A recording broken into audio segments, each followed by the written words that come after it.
क्या कुछ लोगों का वोट आपके लिए संदेश खाली की पीड़ित महिलाओं से भी ज्यादा अहम हो गया है?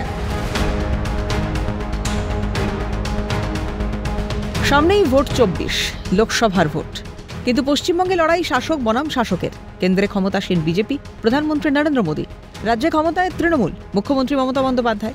এ রাজ্যে এবারের ভোটে তৃণমূলের বিরুদ্ধে ইস্যু নিয়োগে দুর্নীতি, শিক্ষায় দুর্নীতি, রেশনে দুর্নীতি, 100 দিনের কাজে দুর্নীতি, আবাস যোজনায় দুর্নীতি, কাটমানি, মানুষের জীবন জীবিকায় শাসকের মাতব্বরি, পুলিশ প্রশাসনের দলদাসত্ব, শাসকের ভোট লুট। এছাড়াও আরও বিষয় তালিকায় সংযোজন হয়েছে সন্দেশখালীও। তাই প্রধানমন্ত্রীর মুখে সন্দেশখালীর নির্যাতিত মানুষের কথা। দুর্নীতি নিয়ে তৃণমূলকে সরাসরি হুঁশিয়ারিও দিয়ে গেলেন তিনি। ये लूटने वालों को लौटाना पड़ेगा।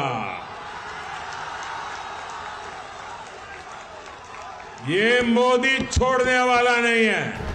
শাসকের দুর্নীতি কিংবা অত্যাচার নির্যাতনের সবচেয়ে বেশি শিকার হন প্রান্তিক গরিব মানুষই।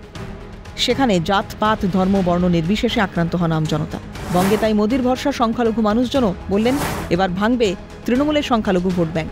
इस बार मुस्लिम बहन बेटियां भी टीएमसी के गुंडा राज को उखाड़ फेंकने के लिए आगे आएंगे।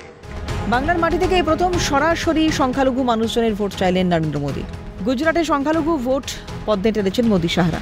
সংখ্যালঘু ভোটের একটা অংশ পদ্মে না পড়লে উত্তরপ্রদেশেও এত বড় জয় সম্ভব হতো না আদিত্যনাথ যোগীর।